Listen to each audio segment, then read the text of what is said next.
बिस्मिल्लाहिर्रहमानिर्रहीम। अस्सलाम वालेकुम बहनों, भाइयों, दोस्तों और बुजुर्गों। हमारी ताज़ा तरीन तालीमी इस वीडियो के जरिए अल्लाह के हुज़ूर अपनी अकीदत का इजहार करने का तरीका हम सीखेंगे। अपने रब्बत को गहरा करने और दुआ मेहरबानी के कामों और बहुत कुछ के जरिए अपने ईमान को मजबूत करने के मुख्तलिफ तरीके दरियाफ्त करते हैं। अपने रूहानी सब्र को बढ़ाने के इस कीमती मौका से हम मरहूम नहीं होना चाहते। इस वीडियो को पूरा देखें और दूसरों के साथ शेयर भी करें और निजी महफिलों में ये चीजें बताया करें। इन तालीमात से जो मुस्तफीद हो सके। हर तरह की हम्दो सना का हकीकी मुस्तहिक अल्लाह ताला है, जो सब जहानों का पालने वाला है, बहुत मेहरबान और रहम फरमाने वाला। और इस आयत से बंदों को सिखाया जा रहा है कि अल्लाह ताला की बारगाह में अपनी बंदगी का इजहार यूं करो कि ए अल्लाह, हम सिर्फ तेरी ही इबादत करते हैं, क्योंकि इबादत का मुस्तहिक सिर्फ तू ही है और तेरे अलावा और कोई इस लायक है ही नहीं कि इसकी इबादत की जा सके, और हकीकत मदद करने वाला भी तू ही है।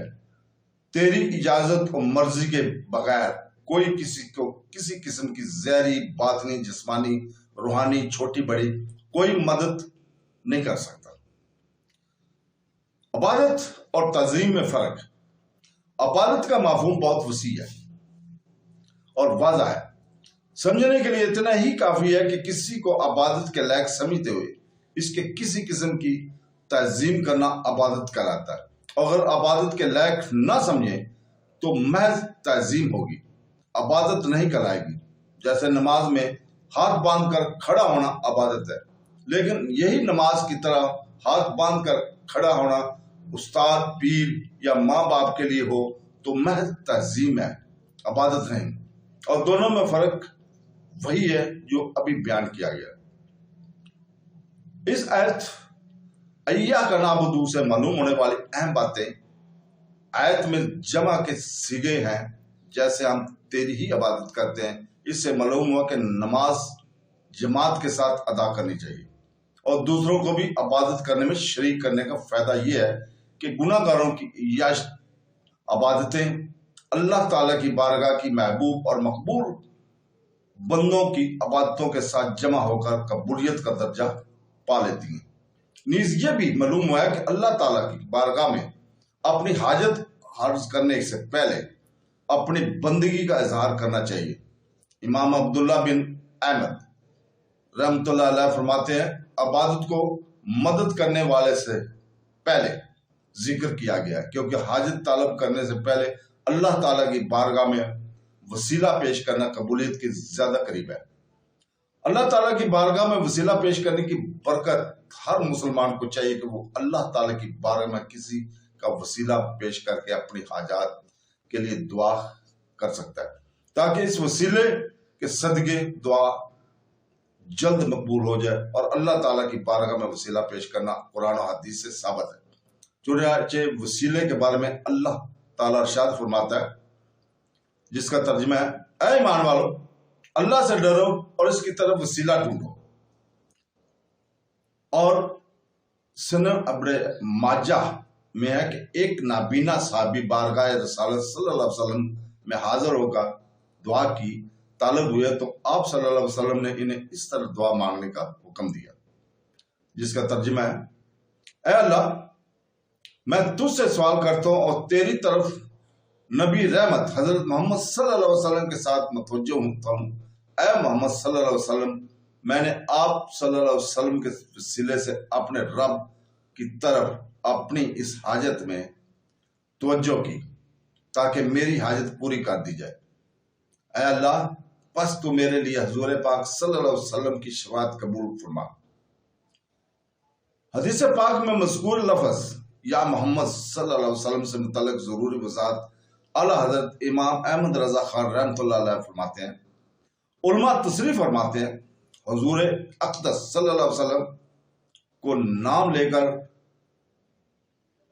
नजरकरानी हराम है, और ये बात वाकई महल इंसाफ है।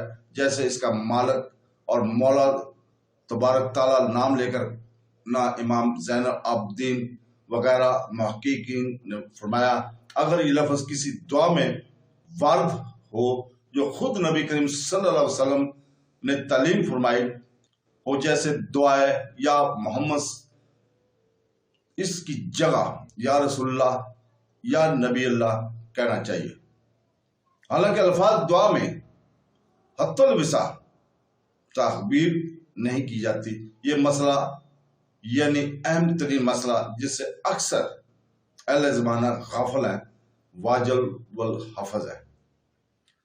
تو دوستو، اس آیت میں بیان کیا گیا ہے کہ مدد طلب کرنا خواہ واسطے کے ساتھ ہو یا واسطے کے بغیر، ہر طرح سے اللہ تعالیٰ کے ساتھ خاص ہے، اور اللہ تعالیٰ کی ذات ہی ایسی ہے جس سے حقیقی طور پر مدد طلب کی جائے۔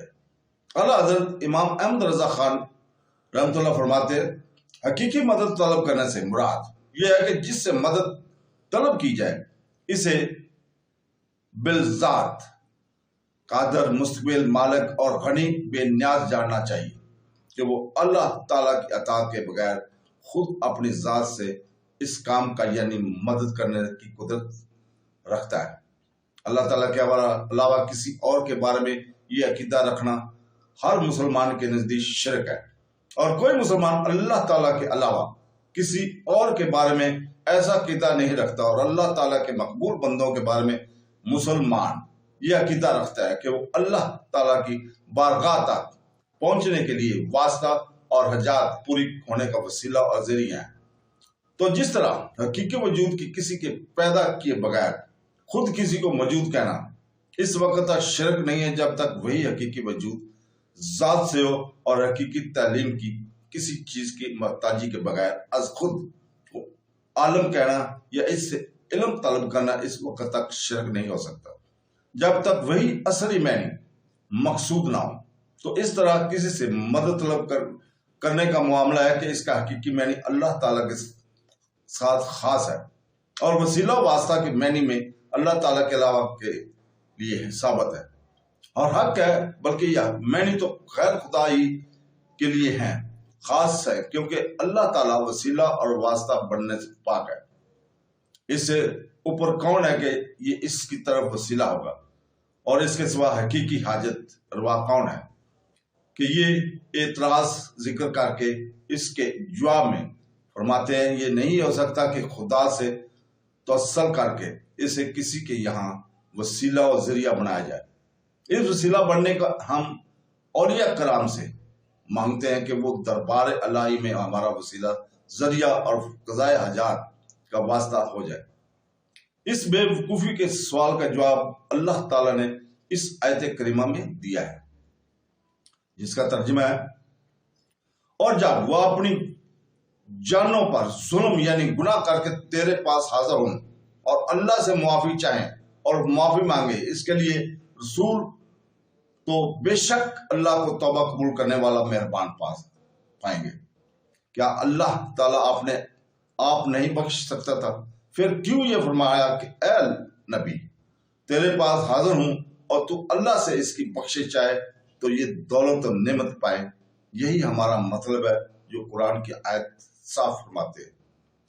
زیر تفصیل آیت کریمہ کے بارے میں مزید تفصیل جاننے کے لیے فتویٰ رضویہ کی 21ویں جلد میں موجود علی حضرت امام احمد رضا خان رحمۃ اللہ کی طلب کرنے والوں کے لیے امداد کی برکتیں کا مطالعہ ضرور ہے۔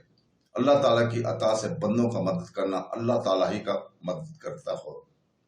یاد رہے کہ اللہ تعالیٰ اپنے بندوں کو دوسروں کی مدد کرنے کی اختیار دیتا ہے، اور اس اختیار کی بنا پر ان بندوں کا مدد کرنا اللہ تعالیٰ ہی کا مدد کرنا ہوتا ہے۔ جیسے کہ غزوہ بدر میں فرشتوں نے اگر صحابہ کرام رضا اللہ کی مدد کی، لیکن اللہ تعالیٰ نے ارشاد فرمایا، جس کا ترجمہ ہے اور بے شک اللہ نے بدر میں تمہاری مدد کی جب تم بالکل بے سر و سامان تھے۔ یہاں فرشتوں کی مدد کو اللہ تعالیٰ کی مدد کہا گیا ہے۔ تو دوستو، اللہ تعالیٰ ہمیں قرآن پڑھنے، تفسیر پڑھنے اور اس کو سمجھنے کی توفیق عطا فرمائے۔ آمین ثم آمین۔ اللہ حافظ۔